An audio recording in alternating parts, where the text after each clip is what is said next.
Hey everybody, welcome to another movie review. Sorry I don't have my main light set up, so my overhead light is casting a little shadow over my face. It's all good. We're just here to talk about movies, not have a beauty contest. Um, but anyways, today we're going to be talking about another one of my top 250 favorite films, and I'm doing these as movie reviews. So today we're going to be talking about the incredibly disturbing mockumentary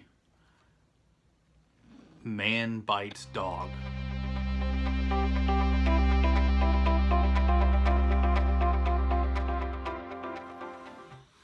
Okay, this film is incredible for so many different reasons. I'm a big fan of like the amateur documentary style.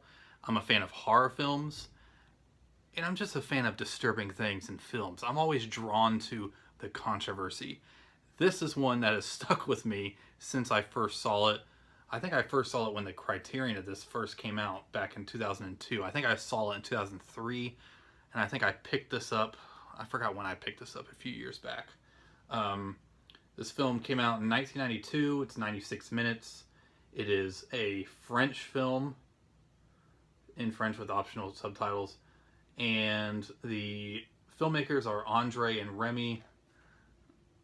Remy and Andre, and yeah, I don't really know how to pronounce their names, but yeah, there it is. Right. Focus it a little bit. Anyways, you could probably see that. Yeah, look at that cover for that. It's incredible. But this film is insane. Why? Let me tell you what it's about. Basically, these two documentary filmmakers follow a man around. The guy's witty that they're following around. He's sophisticated. He's charming. But what is he? A serial killer. So basically they're following him around on his day-to-day, adventures. And you're going with this guy as he's finding people and killing them. Incredibly disturbing, but it's done in such a tongue-in-cheek kind of way. And that's the reason why the film is so disturbing. Look at the disc. Right there. It's insane. That's the main reason why this is so disturbing. Look at this. This movie poster right there is a guy shooting, and it's a damn baby pacifier. It's just... Ugh, it's crazy. This movie is nuts. It's black and white, and that gives it a sense of the grittiness while you're following these guys along. And it's crazy because the documentary filmmakers, they're like following him around, and they're saying, this isn't right. But then you kind of see them like almost enabling him, and they get drawn into his life, and it's all like point of view, like as if you're looking through the camera, and you see the documentary film, the guy holding the camera, but then you see the other guy with him, and he's just going around, with the serial killer. There's some really humorous black comedy type stuff in this film, like when the serial killer's like, what's his name? Ben is the serial killer. Is like there's a part where he's talking about how to dispose of a body, and how he does it in terms of throwing a body into a river. This film is just... It was the winner of the International Critics Prize at the '92 Cannes Film Festival, and it stunned audiences worldwide with an unflinching imagery and brutal satire of media violence and movie making. Now, if you're somebody who can't handle like pretty disturbing type subject matter, I wouldn't check this out, because it is pretty brutal and intense at times, because you really feel like, if anything, this film is even more horrifying than actually a horror movie about a serial killer, because you feel like you're actually seeing this guy hunt somebody down and kill the person and dispose of them.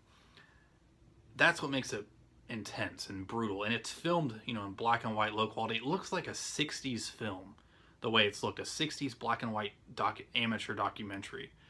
That's what it looks like, and that just adds to the greediness. But there's not really more I could say about this film, but I definitely wanted to talk about it in this series. Yeah, like here's one of the shots of them in the film. It's just, it's so brutal and it's so intense, and that's what's brilliant about this film, is that it makes you feel all those things, and it's a mockumentary, and it's supposed to be it's a satire and kind of humorous, but it is disturbing. So I really wanted to talk about this. I don't really ever see a lot of people talk about this film, so I wanted to talk about it first. This is one of my favorite films because of how it affected me when I first saw it, how it's continued to affect me as I've been watching it, and inspired me in terms of times when I've made like mockumentary style films and how to handle disturbing kind of subject matter. I haven't actually made something like this of my own, of course, but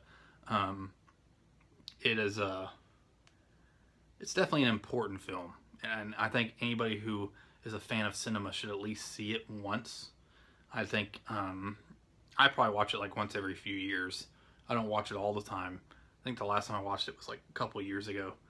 It's due for a rewatch, but it's still a groundbreakingly brutal film, because I mean, you're watching these people get killed, and obviously it's a movie, so you're not actually seeing people die, but it's filmed so realistically. Like, you see these people running for their lives, and it's all, and like the killer has like such a charming way about him, and he's so trying to be so funny. Like, yeah, when it's almost like the same how the humor is handled like in Zombieland, the movie, the beginning of the movie, when they're talking about like step one of surviving an apocalypse is cardio. Like, it's done in that kind of style. It's gory, it's intense. Now this isn't as gory as that. I mean, you see blood and stuff in this, but it's not like super gory. But it's the same kind of feeling. It's done it's tongue in cheek. It's hard to explain, but you guys got to see it either way. So thank you guys so much for watching, and I'll see you guys next time.